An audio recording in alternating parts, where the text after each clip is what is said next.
এবারে ফুটবলের খবর। সাফ চ্যাম্পিয়নশিপ জয়ী নারী ফুটবলারদের সঙ্গে কোচ পিটার বাটলারের দূরত্বের খবর এখন টক অব দ্য কান্ট্রি, যাকে কেন্দ্র করে নারী ফুটবলাররা অবসরের হুমকি পর্যন্ত দিয়েছেন।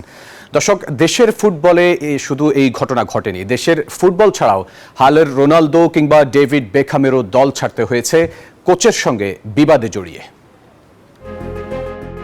দেশের ফুটবলে চলছে টালমাটাল অবস্থা।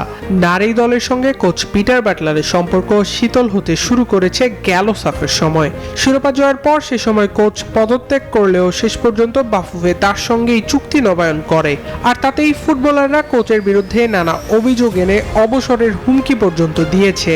দেশের ফুটবলে কোচের সঙ্গে ফুটবলারদের এমন দ্বন্দ্ব নতুন হলেও ফুটবল বিশ্বে হরহামেশাই দেখা মিলে এমন ঘটনার। এই যেমন ক্রিস্টিয়ানো রোনালদো ও এরিক টেন হেগের সম্পর্ক ফুটবলের কোচ খেলোয়াড় বিতর্কের সবচেয়ে বড় উদাহরণ। সে সময় কোচের সঙ্গে বিতর্কের জেরে চুক্তি বাতিল করে ফুটবল ইতিহাসের অন্যতম সেরা খেলোয়াড়কেই বিদায় করেছিল ম্যানচেস্টার ইউনাইটেড।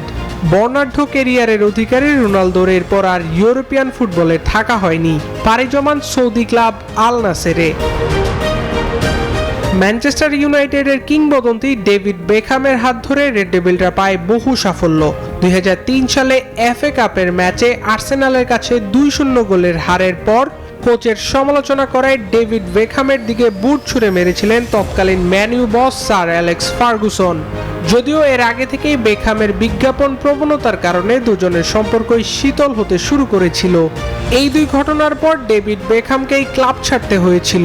স্যার অ্যালেক্স ফার্গুসনও ইউনাইটেডের কোচ হিসেবে ছিলেন 2013 সাল পর্যন্ত। এছাড়া জিনেদিন জিদানের সঙ্গে Gareth Bale are the special one নামে পরিচিত মরিনহোর সঙ্গে ইব্রাহিমোভিচের ঝামেলা বহু পুরনো ফুটবল দুনিয়ায়। আল দাইয়ান, নিউজ 24।